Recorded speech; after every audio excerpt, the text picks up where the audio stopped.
प्यारे बच्चों, आपका हमारे YouTube channel method two point में स्वागत है।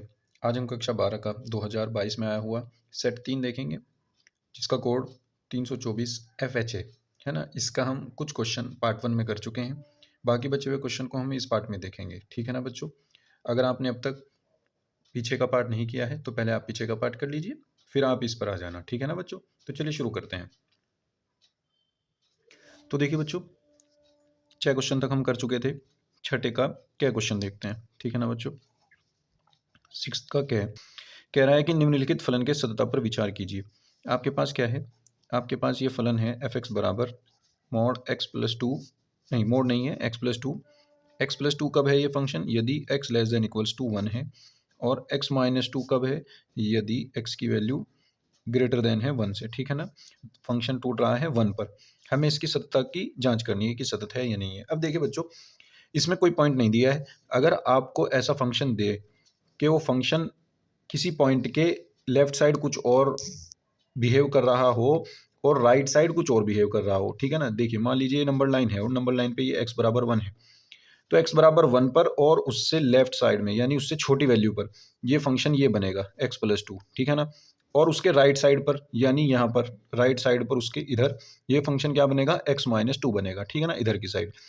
तो हमें जब ये चेक करना है कि ये सतत है या नहीं, तो हम x बराबर 1 पर ही चेक करेंगे, ठीक है ना। बस क्योंकि फंक्शन यहीं पे टूट रहा है, बाकी तो इधर भी कंटिन्यूअस है इधर भी कंटिन्यूअस है, यानी सतत है। हमें दिख रहा है कि इधर भी एक ही फंक्शन है इधर भी एक ही फंक्शन है, बाकी फंक्शन तो यहाँ पे टूट रहा है अलग अलग, ठीक है ना। इससे अलग इधर अलग बिहेव कर रहा है, इससे इधर अलग बिहेव कर रहा है। तो इसका मतलब हमें यहीं पे चेक करना होगा कि ये फंक्शन यहीं पे कंटिन्यूअस है या नहीं। अगर यहाँ कंटिन्यूअस हुआ तो सारे में कंटिन्यूअस है, अगर यहाँ पे डिसकंटिन्यूअस हुआ तो इसका मतलब एक्स बराबर 1 पे वो डिसकंटिन्यूअस है, ठीक है ना बच्चों। तो चलिए हम देखते हैं एक्स बराबर 1 पर, एक्स बराबर 1 पर इसकी लेफ्ट हैंड लिमिट निकालते हैं, ठीक है ना। लेफ्ट हैंड लिमिट क्या होती है, limit x tending to 1 minus f of x. इसको हम कैसे लिख सकते हैं, limit h tending to zero f of 1 minus h, ठीक है ना। पहले हम बता चुके हैं कैसे लिखते हैं ये, क्योंकि हम लेफ्ट में जा 1 के लेफ्ट में जा रहे हैं तो इसलिए 1 में से कुछ घटा रहे हैं। एच बहुत एक छोटी क्वांटिटी है, लेकिन 1 में से कुछ भी घटेगा तो 1 से छोटा तो हो ही जाएगा, है ना। तो एक्स की वैल्यू जब 1 से छोटी हो तो फंक्शन कौन सा है हमारे पास, ये फंक्शन है एफ ऑफ एक्स बराबर ये है। तो अब हमें एक्स की जगह 1 माइनस एच रखना है। यहाँ पे 1 माइनस एच रखेंगे तो यहाँ पे भी 1 माइनस एच रखना पड़ेगा। तो यहाँ से क्या आ जाएगा आपके पास, limit h tending to zero 1 minus h plus two, ठीक है ना। ये क्या हो जाएगा, देखिए यहाँ से लिमिट एज इट इज रहेगी, limit h tending to zero, ये हो जाएगा आपका 1 माइनस एच प्लस टू। तो 2 और 1 3 हो जाएगा और माइनस एच हो जाएगा। लिमिट पुट कर देंगे यहाँ पर, लिमिट पुट करते ही ये 0 हो जाएगा, 2 और 1 कितना हो जाएगा 3, ठीक है ना। अब चलते हैं राइट हैंड लिमिट पर। देखिए राइट हैंड लिमिट क्या कहती है कि limit x tending to 1 plus, ये प्लस राइट हैंड लिमिट को रिप्रेजेंट करता है और ये माइनस लेफ्ट हैंड लिमिट को रिप्रेजेंट करता है, ठीक है। एफ ऑफ एक्स, अब एक्स की जगह हम क्या करेंगे, 1 के राइट में चलेंगे तो हम क्या लिखेंगे, 1 प्लस एच रख देंगे, ठीक है ना। तो 1 प्लस एच यानी 1 से बड़ी वैल्यू, 1 से बड़ी वैल्यू एक्स की कहाँ पर है, यहाँ पर है, एक्स की 1 से बड़ी वैल्यू। तो फंक्शन अब की बार ये होगा, तो यहाँ पे एक्स की जगह जो हम ये रखेंगे 1 प्लस एच, ये एफ ऑफ 1 प्लस एच है। आप जो एक्स की वैल्यू ये 1 प्लस एच रखोगे वो यहाँ पे रखोगे, इसका मतलब इस वाले फंक्शन में रखना पड़ेगा, ठीक है ना। तो यहाँ से क्या हो जाएगा, limit h tending to zero 1 plus h minus two. अब देखिए यहाँ से लिमिट क्या हो जाएगा, limit h tending to zero 1 minus two minus 1 बचेगा और प्लस एच आएगा, ठीक है ना। एच की वैल्यू 0 रख देंगे यहाँ पर तो क्या आ जाएगा, -1। तो देखिए लेफ्ट हैंड लिमिट 3 आ रही है, राइट हैंड लिमिट -1 आ रही है, इसका मतलब ये तो बराबर नहीं हुई। Left hand limit not equals to right hand limit, ठीक है ना। तो बच्चों जब ये लेफ्ट हैंड लिमिट ही राइट हैंड लिमिट के बराबर नहीं आ रही तो फंक्शन की वैल्यू चेक करने की जरूरत नहीं है, यहीं से पता चल जाएगा आपको कि फलन जो है वो सतत नहीं है, ठीक है ना। अतः फंक्शन जो है x बराबर 1 पर फलन एफ ऑफ एक्स सतत नहीं है, ठीक है ना बच्चों। ये आपका हो जाएगा प्रूफ, ठीक है। चलते हैं नेक्स्ट क्वेश्चन पर। देखिए नेक्स्ट क्वेश्चन क्या कहता है, एक है ये कह रहा है कि आपको क्या करना है, आपको इसका अवकलन करना है, ठीक है ना। छठे का ख क्वेश्चन। तो बच्चों हमें इसमें क्या करना होगा, यहाँ से आपके y इक्वल्स टू ई की power sec square x plus 3 cos inverse x plus x की पावर एक्स। देखिए इसका हम इजीली कर सकते हैं बगैर लॉग लिए, इसका भी कर सकते हैं बगैर लॉग लिए, लेकिन इसको बगैर लॉग लिए हम नहीं कर सकते, ठीक है ना। अब चूंकि यहाँ पे तीन टर्म्स हैं तो हम डायरेक्ट यहाँ पे भी लॉग नहीं ले सकते, ठीक है ना, क्योंकि हमारे पास log m plus n plus o ऐसा कुछ फॉर्मूला नहीं होता है ना। तो क्या करना होगा, अलग अलग टर्म को मान लेंगे। हम क्या करेंगे, इसको मान लेंगे, माना y बराबर u प्लस वी प्लस डब्ल्यू है, ठीक है। अब इसका हम डिफ्रेंशिएट करते हैं विद रिस्पेक्ट टू x।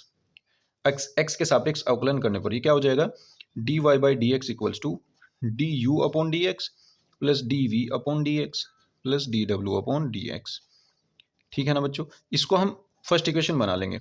अब यहाँ देखिए, जो हमने ये माना था तो u बराबर ये हुआ, v बराबर ये हुआ, w बराबर ये हुआ। यहाँ पे लिख दो, यहाँ u बराबर e की पावर sec स्क्वायर x और v बराबर 3 कोस इनवर्स x और w बराबर क्या है, x की पावर x। अब आपको इनका अलग अलग डिफरेंशिएशन करना है।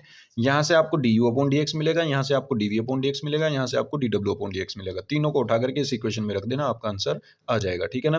तो चलिए चलते हैं, इसका करते हैं ना, u इक्वल्स टू ई की पावर सेक स्क्वायर एक्स। यहाँ पे हम क्या करेंगे, डायरेक्ट कर दो चाहे तो, इसका डायरेक्ट ही कर देते हैं, ठीक है ना। ये क्या हो जाएगा, d u upon d x equals to e की पावर एक्स का ई की पावर एक्स लिख दो सबसे पहले। अब इसको हमने x माना है ना, तो इसका दोबारा करना पड़ेगा। सेक स्क्वायर एक्स का क्या हो जाएगा, टू सेक एक्स हो गया। जैसे एक्स स्क्वायर का करते हैं ऐसे करेंगे, 2x है ना, 2 सेक एक्स। अब सेक एक्स का दोबारा होगा तो क्या आ जाएगा, sec x into tan x, ठीक है ना। तो ये क्या हो जाएगा आपका, ये हो जाएगा 2 sec square x into tan x और इंटू ई की पावर सेक स्क्वायर एक्स, ठीक है ना। ये आपका आ जाएगा d u upon d x, ठीक है बच्चों। अब इसको यहीं पे रखो आप, और इसको चाहे आप सेकंड इक्वेशन बना लो, ठीक है ना। देखिए ये क्या हो जाएगा, ये हो जाएगा आपका 2 सेक स्क्वायर एक्स, 10x और e की पावर सेक स्क्वायर एक्स, ठीक है ना। चाहे इसको आप सेकंड इक्वेशन बना लो। अब चलते हैं इस पर, इसका डिफरेंशिएशन करेंगे, ठीक है ना। v बराबर 3 कोस इनवर्स एक्स का, देखिए यहीं पे कर लेते हैं। हमारे पास क्या है, v बराबर ये है 3 कोस इनवर्स एक्स।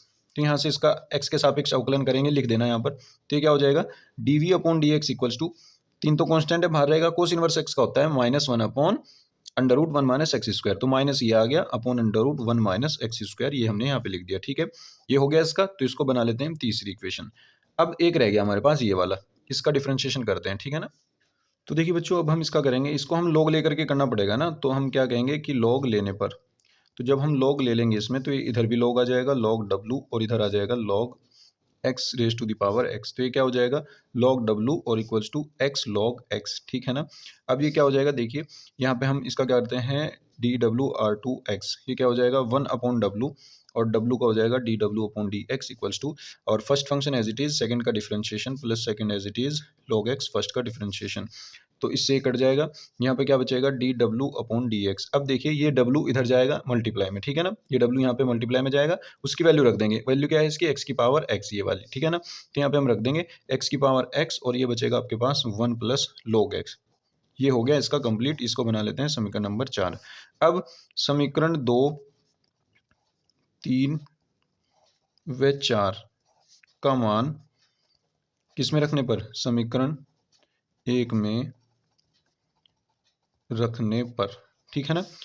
अब ये d u upon d x, d v upon d x, d डब्ल्यू अपॉन डी एक्स, ये सारे फर्स्ट इक्वेशन में रख दो।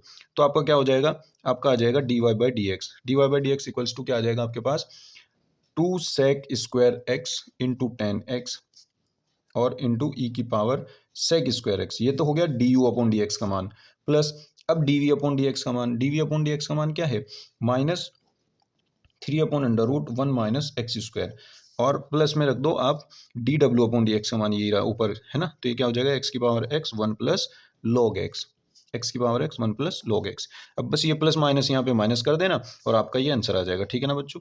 ये आपका आंसर हो जाएगा। उम्मीद करता हूँ आपकी समझ में आ गया होगा। चलिए चलते हैं नेक्स्ट क्वेश्चन पर। देखिए बच्चों, नेक्स्ट क्वेश्चन ये कह रहा है कि अवकल समीकरण इतने के बिंदु इतने इतने से गुजरने को वक्र को ज्ञात कीजिए। देखिए अवकल समीकरण लिख लेते हैं, बहुत आसान क्वेश्चन है। D y by d x equals to x plus 2 into y plus 2। सबसे पहले हम क्या करेंगे, वेरिएबल सेपरेबल कर लेंगे। यहाँ से आराम से दिख रहा है हमें, है ना, चर पृथकीकरण। तो ये डी वी डी वाई यहीं रखो, और यहाँ वाई अपॉन में आ जाएगा ये वाला वाई प्लस 2, और ये डी एक्स ले जाओ उधर, ये कितना हो जाएगा, एक्स प्लस 2 अपॉन ये एक्स आ जाएगा अपॉन में, और इंटू में आ जाएगा डी एक्स, ये डी एक्स आ जाएगा इधर मल्टीप्लाई में, ठीक है ना। अब यहाँ से देखिए, इसको तो हम अलग नहीं कर सकते, इसको अलग कर सकते हैं, ठीक है ना। अब इसको हम इंटीग्रेशन भी नहीं कर सकते, तो हम क्या करते हैं, इसमें 2 जोड़ देते हैं, 2 घटा देते हैं, ठीक है ना। ये ऐसा हो जाएगा y plus 2 upon y plus two, और इसी में हमने जो -2 किया उसके भी अपोन में आ जाएगा, -2 अपॉन वाई प्लस टू, ठीक है ना। और इस पूरे के इंटू में डी वाई और इक्वल्स टू यहाँ से x अपॉन एक्स आ गया और प्लस 2 अपॉन एक्स आ गया, ठीक है ना। ये आ गया dx। अब क्या करेंगे देखिए, यहाँ से ये 1 हो जाएगा, 1 minus 2 upon y plus two आ गया, इंटू आ गया डी वाई और इक्वल्स टू ये आ गया 1 प्लस 2 अपॉन एक्स और ये आ गया dx, ठीक है ना। अब देखिए दोनों तरफ क्या करेंगे, समाकलन करने पर, दोनों तरफ समाकलन करने पर तो ये क्या हो जाएगा, 1 का y के रिस्पेक्ट में हो जाएगा y माइनस 2 बाहर, 1 अपॉन वाई प्लस टू का हो जाएगा log y plus two, log y plus two equals to 1 का हो गया x के रिस्पेक्ट में x, और यहाँ पे ये 2 बाहर, 1 अपॉन एक्स का हो जाएगा log x, ठीक है ना।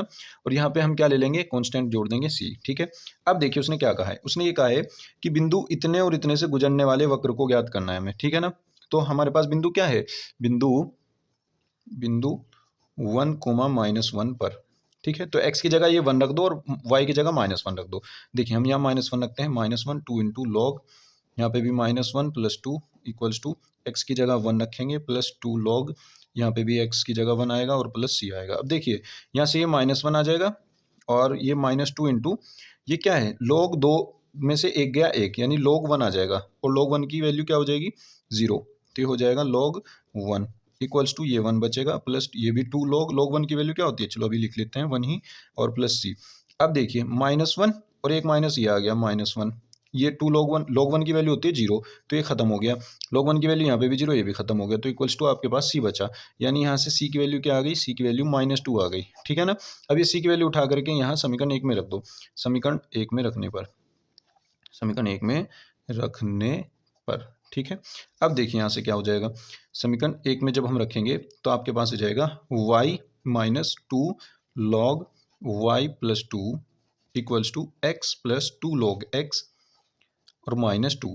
अब ये x भी इधर ले आइए और ये 2 भी इधर ले आइए, ये क्या हो जाएगा आपका, ये हो जाएगा y माइनस एक्स प्लस 2, ये वाला x भी इधर आ गया, ये 2 भी इधर आ गया और ये उधर चला गया, ठीक है ना। ये उधर जाएगा तो प्लस हो जाएगा, और ये देखिए ये 2 इसके अपोन में कह रहा हूँ, ये 2 इसकी पावर में चला जाएगा, ये हो जाएगा आपका log x स्क्वायर, और जब ये इधर आएगा ये भी यही हो जाएगा log y प्लस 2, इसका भी ये 2 पावर में पहुंचा दें यहाँ पर, ये भी स्क्वायर हो जाएगा, ठीक है ना। तो ये हो जाएगा आपका y minus x plus 2, y minus x plus 2 equals to log m plus log n, तो log m इंटू एन हो जाएगा, log x square into y plus 2 का स्क्वायर, ठीक है ना। ये आ जाएगा आपका आंसर, ठीक है बच्चों। उम्मीद करता हूँ आपकी समझ में आ गया होगा। चलिए चलते हैं नेक्स्ट क्वेश्चन पर।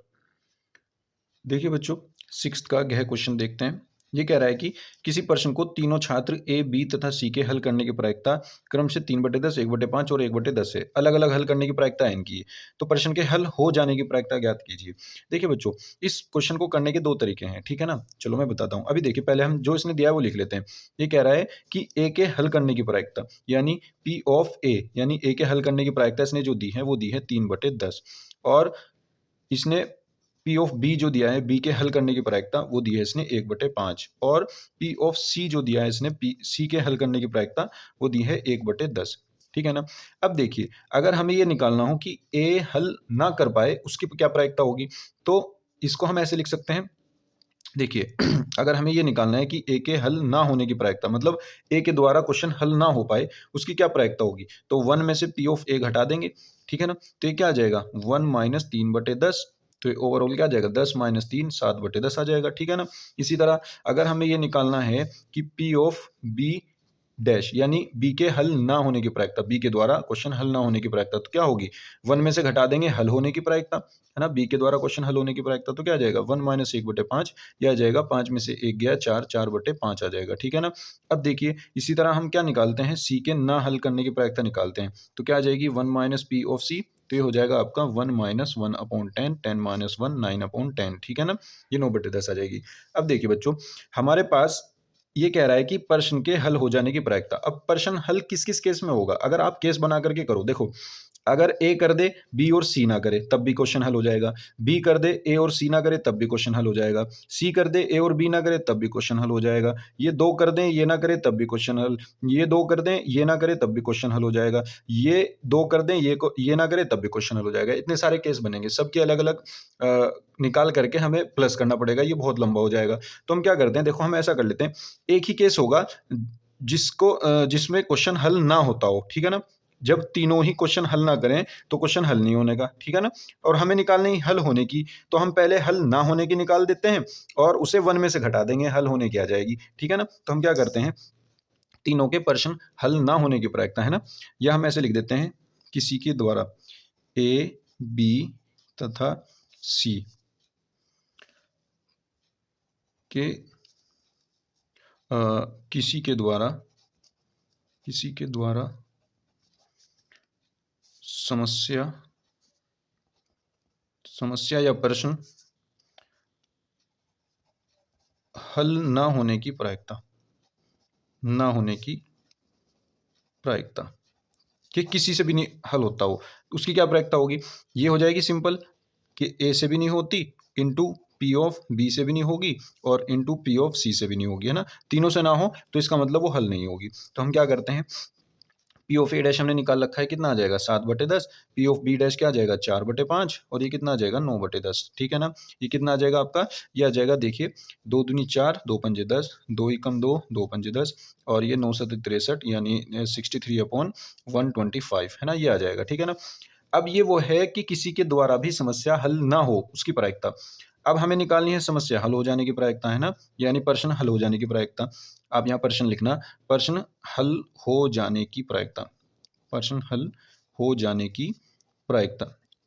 तो क्या होगी, तीनों के द्वारा हल होना चाहिए, इसका मतलब हम 1 में से हल ना होने की प्रायिकता घटा देंगे। हल ना होने की प्रायिकता, वो क्या आई है ऊपर देख लीजिए, वो हमारे पास आई है 1 माइनस 63/125, ये हो जाएगा 125 माइनस 63/125, ये कितना आ जाएगा आपका, ये आ जाएगा आपका 62/125, और ये आपका हो जाएगा आंसर, ठीक है ना बच्चों। उम्मीद करता हूँ आपकी समझ में आ गया होगा। चलिए चलते हैं नेक्स्ट क्वेश्चन पर। देखिए बच्चों, नेक्स्ट क्वेश्चन क्या कहता है, ये अड़ा क्वेश्चन बच्चों, ये कह रहा है कि z बराबर आपके पास क्या है 4x + y है, का अधिकतम मान निम्न दिए गए अवरोधों के अंतर्गत ज्ञात कीजिए। ये जो अवरोध इसने दे रखे हैं, देखिए ये असमीकाएं दे रखी है, हम क्या करते हैं इनको समीकरण रूप में लिख लेते हैं ना, समीकरण रूप में लिखने पर अब समीकरण रूप में लिख दिया हमने इनको, क्या आ जाएगा x + y = 50, समीकरण नंबर 1, और दूसरी आ जाएगी 3x + y = 90, समीकरण नंबर 2। अब देखिए समीकरण 1 से करते हैं, ठीक है ना। समीकरण 1 से क्या करोगे आप, x की वैल्यू 0 रख करके y की वैल्यू निकालोगे, y की वैल्यू 0 रख करके x की वैल्यू निकालोगे, ठीक है ना। और फिर ये टेबल बनाओगे, उसके बाद वो सॉल्व करके आपको दिखाना है, ठीक है ना। जब x की वैल्यू इसमें 0 रखोगे तो y की वैल्यू 50 मिलेगी, y की वैल्यू 0 रखोगे तो x की वैल्यू 50 मिलेगी। इसी तरह यहाँ पे समीकरण 2 को भी आपको ऐसे ही सॉल्व करके दिखाना है। एक बार x की वैल्यू 0 रखोगे तो y की वैल्यू निकालनी है, y की वैल्यू 0 रखोगे तो x की वैल्यू निकालनी है, और दोनों निकाल करके फिर इस टेबल में रखोगे, ठीक है ना। जब x की वैल्यू 0 होगी तो y की वैल्यू 90 मिलेगी, है ना। y की वैल्यू 0 होगी तो x की वैल्यू कितनी मिलेगी 30, ठीक है ना। ये आपके पास पॉइंट आ जाएंगे। यहाँ से एक पॉइंट ए ये मिलेगा आपको 0,50, बी पॉइंट आपको ये मिलेगा 50,0, 50,0, यहाँ से सी पॉइंट मिलेगा आपको 0,90, यहाँ से डी पॉइंट मिलेगा आपको 30,0, है ना, 30,0। इन दोनों पॉइंट को मिलाना है, ये वाली लाइन ड्रॉ हो जाएगी, इन दोनों पॉइंट को मिलाना है, ये वाली लाइन ड्रॉ हो जाएगी, ठीक है। बहुत आसान क्वेश्चन है बच्चों। देखिए अब हम ये थोड़ा सा ग्राफ बना लेते हैं छोटा सा, ठीक है ना। हम इस पे वैल्यू भी ले लेते हैं, ये छोटी छोटी सी, है ना। हम क्या करते हैं ऐसे ले लेते हैं 20, 40, 60, 80, 100, ऐसे ही यहाँ पे 20, 40, 60, 80, 100, ठीक है ना।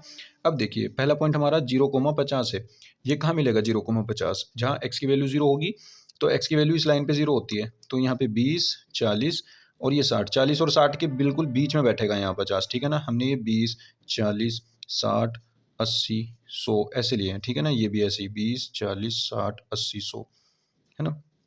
अब देखिए 50 यहाँ मिल गया, ये 0,50 और 50,0 यहाँ पे मिलेगा, ये 40 और 60 के बीच में, ठीक है ना। इन दोनों को हमें मिलाना पड़ेगा, तो हम यहाँ से क्या करते हैं इन दोनों को मिलाएंगे, रुक जाओ अभी मिलाते हैं इनको, चलो मिला देते हैं। ये ऐसे करके यहाँ से इसको मिला दीजिए, ठीक है ना। ये ऐसे करके मिल जाएगा, ठीक है। ये आपकी लाइन ड्रॉ होगी पहले वाली, यानी x + y = 50, ठीक है। अब दूसरा देखते हैं 0,90, 0,90 कहाँ है 80 और 100 के बीच में, ये रहा 30,0 कहाँ है, 30,0 ये रहा, इन दोनों को मिला दीजिए, यहाँ से इन दोनों को मिला दीजिए, ठीक है ना। आप स्केल से करना है ये सारा काम, ठीक है। अब देखिए, अब हमें क्या करना है, बस ये वाली कौन सी लाइन हो जाएगी, 3x + y = 90। अब हमें ये देखना है बस कि हम हमारा कौन सा रीजन होगा, ठीक है ना। ये वाला होगा, ये वाला होगा, ये वाला होगा, ये वाला होगा, क्योंकि उसने एक ये भी दिया है कि x > 0 और y > 0, यानी ये वाली x, y दोनों > 0 हैं दोनों, यानी पहले क्वाड्रेंट में है, तो इसलिए हम पहले क्वाड्रेंट में ही लेंगे, ठीक है ना। या तो ये या ये या ये या ये, कोई सा रीजन हो सकता है। तो अब हम चेक करते हैं, देखिए मूल बिंदु पर चेक करेंगे। हम क्या करते हैं, मूल बिंदु पर चेक करते हैं, मूल बिंदु पर, मूल बिंदु मूल बिंदु पर। अब जो इसने इनिक्वेशन दी है ये मूल बिंदु पर, इसमें देखिए यहाँ पे ये मूल बिंदु जो दिया है इसने, यहाँ पे देखेंगे मूल बिंदु क्या है, 0 0 है ना। अब इसमें हम क्या करेंगे, यहाँ पे 0, यहाँ पे 0 रखेंगे, तो ये क्या हो जाएगा, 0 + 0 0 ही रहेगा, 0 <= 50 आ जाएगा। ये बात क्या है, सत्य है, 0 50 से छोटा होता है। तो इसका मतलब अगर ये सत्य है तो इस पहली जो इक्वेशन की लाइन थी ये वाली, इसके इससे मूल बिंदु की तरफ ड्रॉ करेंगे, मूल बिंदु की तरफ यानी नीचे की ओर, ठीक है। अब दूसरी लाइन देखते हैं, दूसरी लाइन क्या है, इसमें जब 0 और 0 रखूंगा तो 0 + 0 <= 90, यानी 0 <= 90, तो ये भी बात सत्य है। इसका मतलब क्या हो जाएगा, इसका मतलब इसके भी नीचे लाइन ड्रॉ होगी, इसके भी नीचे रीजन मिलेगा हमें, ठीक है ना। अब ऐसा कॉमन रीजन ढूंढ लो, यानी ऐसा क्षेत्र ढूंढ लो जो इन दोनों के नीचे हो, ठीक है ना। देखो अगर मैं यहाँ करूंगा तो ये इसके तो नीचे है लेकिन इसके ऊपर हो जाएगा, यहाँ करूंगा तो ये इसके नीचे है इसके ऊपर हो जाएगा। ये रीजन ऐसा है जो दोनों के नीचे है, ये वाला, तो इसको शेड कर देना, ठीक है ना, इसको शेड कर देना। तो ये जो हमारे पास रीजन मिला, इसके कॉर्नर पॉइंट देख लो, एक ये एक ये एक ये और एक ये इनका प्रतिच्छेद बिंदु है दोनों लाइन का। इन दोनों इक्वेशन को सॉल्व करके जो बिंदु निकलेगा वो ये प्रतिच्छेद बिंदु है। वो क्या आएगा, प्रतिच्छेद बिंदु मैंने निकाल रखा है, वो आता है 20,30। आप इसको सॉल्व कर लेना, इन दोनों इक्वेशन को, 20 x की वैल्यू 20 आ जाएगी, y की वैल्यू 30 आ जाएगी, बस वो यहाँ पे रख देना, ये पॉइंट मिल जाएगा। अब हमें क्या करना है, एक ऐसी टेबल बनानी है, ठीक है ना, सबसे लास्ट में एक ऐसी टेबल बनानी है और उसमें क्या करना है, हमें सबसे ऊपर लिखना है यहाँ पे शीर्ष बिंदु। क्या लिखना है, शीर्ष बिंदु, ठीक है ना, शीर्ष बिंदु।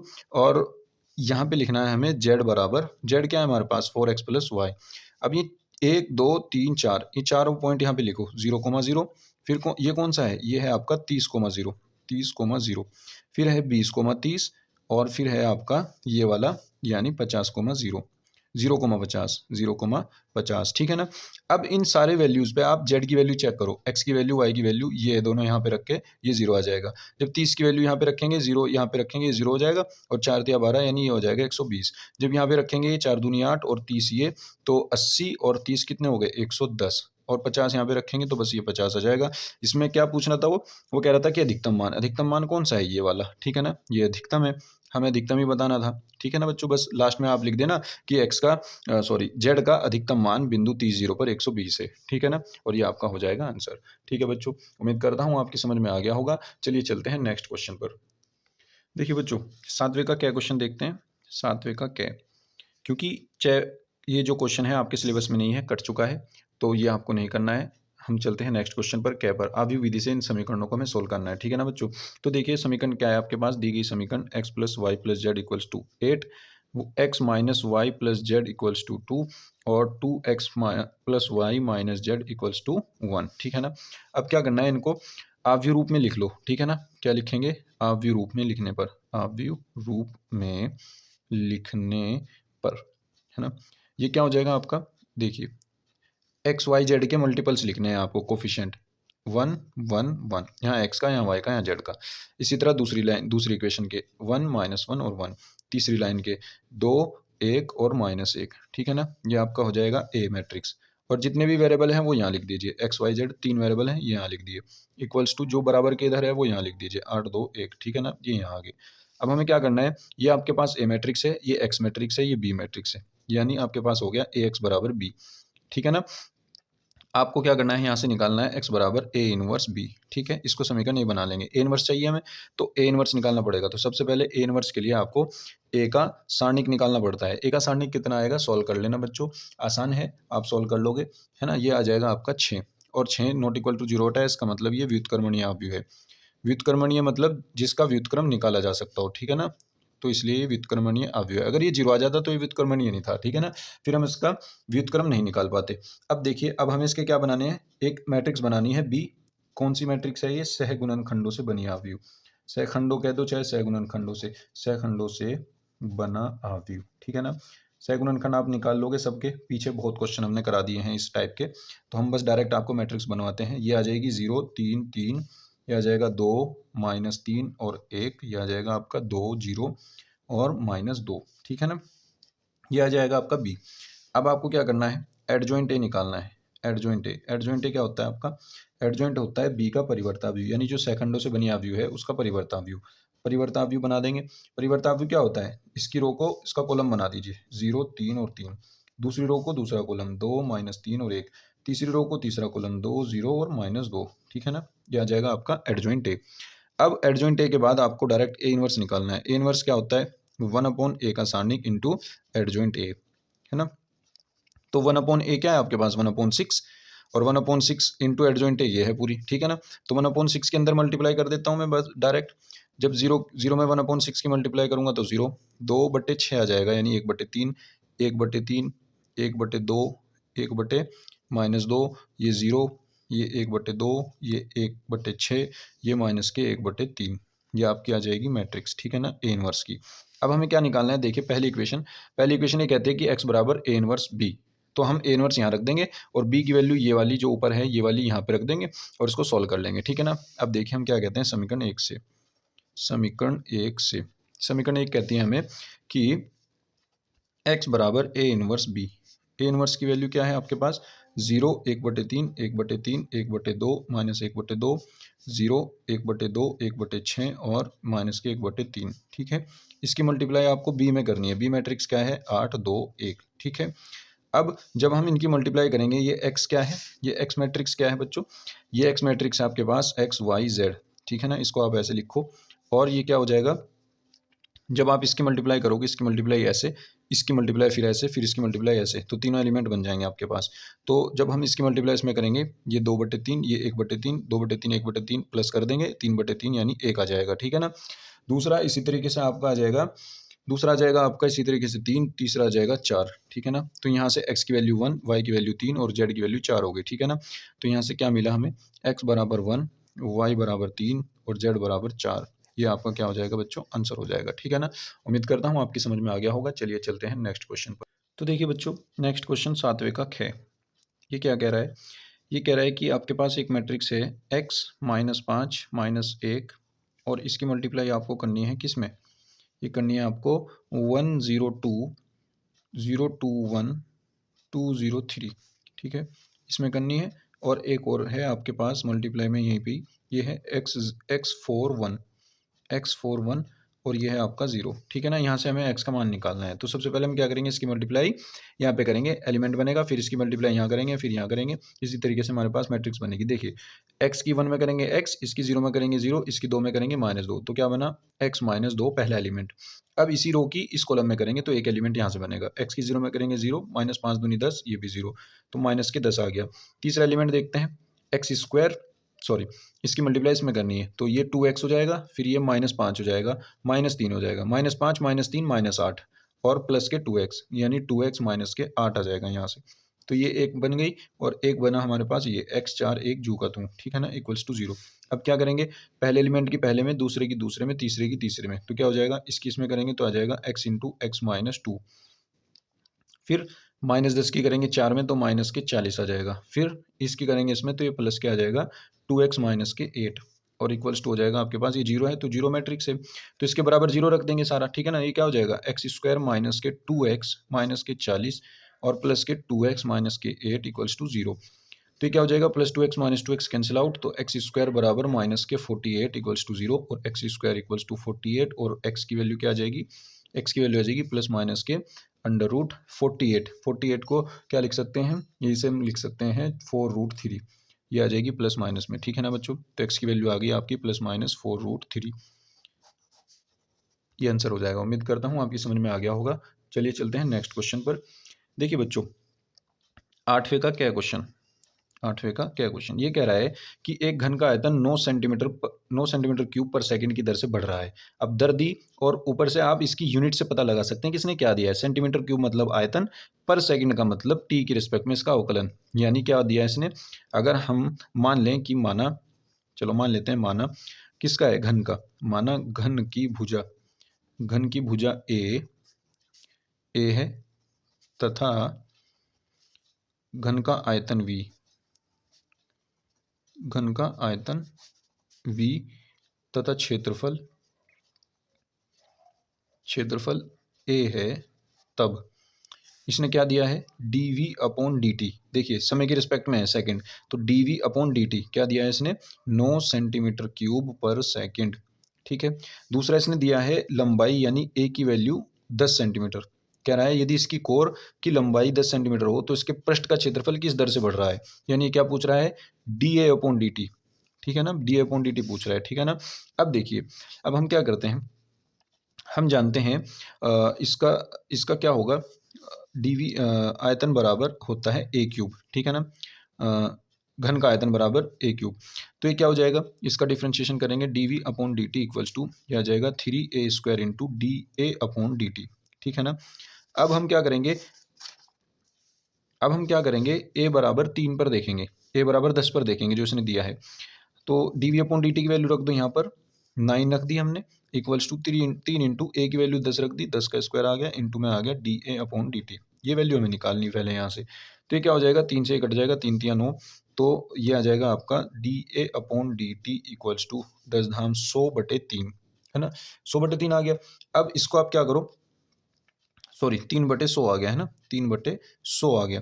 अब इसको क्या करो, आप जू का तू रखो। अब हमारे पास चलते हैं, देखिए हमारे पास क्या है, ये कह रहा है कि ये निकालना है आपको, है ना, पृष्ठ क्षेत्रफल।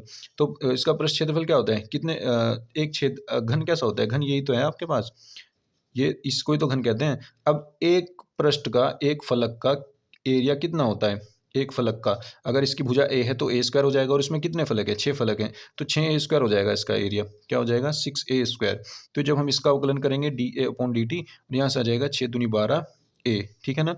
अब a की वैल्यू और इंटू में dA/dt। ठीक है ना, a का करेंगे तो dA/dt आ जाएगा। अब देखिए ये dA/dt हमें किस पे निकालना है, a की वैल्यू 10 होनी चाहिए, तो 12 गुना 10, और dA/dt की वैल्यू कितनी आई है, 3/100। ठीक है ना, 1 0 से 1 0 कट जाएगी, और ये क्या आ जाएगा आपका, ये आ जाएगा बच्चों आपका 2 पंजे 10, 2 6 12, और ये आ जाएगा आपका 6 तिया 18/5, 18/5 सेंटीमीटर स्क्वायर पर सेकंड, क्योंकि क्षेत्रफल है इसलिए सेंटीमीटर स्क्वायर पर सेकंड। पॉजिटिव आ रही है इसका मतलब बढ़ रहा है, अगर निगेटिव आती तो इसका मतलब ये घटता। ठीक है ना, तो dA/dt आपका ये आ रहा है। ठीक है ना बच्चों, उम्मीद करता हूँ आपकी समझ में आ गया होगा। चलिए चलते हैं नेक्स्ट क्वेश्चन पर। बच्चों ये क्वेश्चन आपके सिलेबस में नहीं है तो हम इसे नहीं करेंगे। चलते हैं 9th के कै पर, और ये क्वेश्चन जो 9th का कै है, ये हमने आपको पहले ही करा रखा है। ये हमने कहाँ कराया आपको, 324 AY कोड में 8वें के कै का सेकंड पार्ट है, सेकंड पार्ट। ठीक है ना, उसकी लिंक मैं डिस्क्रिप्शन में दे दूंगा, वहां से कर लेना। ऐसे ही हमने ख भी करा रखा है, ये कहाँ है, 324 FG में 5वें का घ है। ठीक है ना, इसकी भी लिंक मैं डिस्क्रिप्शन में दे दूंगा, आप वहां से कर लेना। ठीक है ना बच्चों, इसी के साथ ये पेपर आपका कंप्लीट होता है। मिलते हैं नेक्स्ट वीडियो में नेक्स्ट कोड को लेकर। तो बच्चों तब तक आप अपनी तैयारी जारी रखिए, अच्छे से तैयारी करिए। ठीक है ना, अगर कोई भी दिक्कत हो तो आप कमेंट में पूछ सकते हैं, या मेरी ईमेल पे भी पूछ सकते हैं, जो कि मैंने डिस्क्रिप्शन में दे रखी है। ठीक है बच्चों, वीडियो अच्छा लगा हो तो लाइक कीजिए, अपने दोस्तों में शेयर कीजिए, और चैनल को सब्सक्राइब कर लीजिए। Thank you.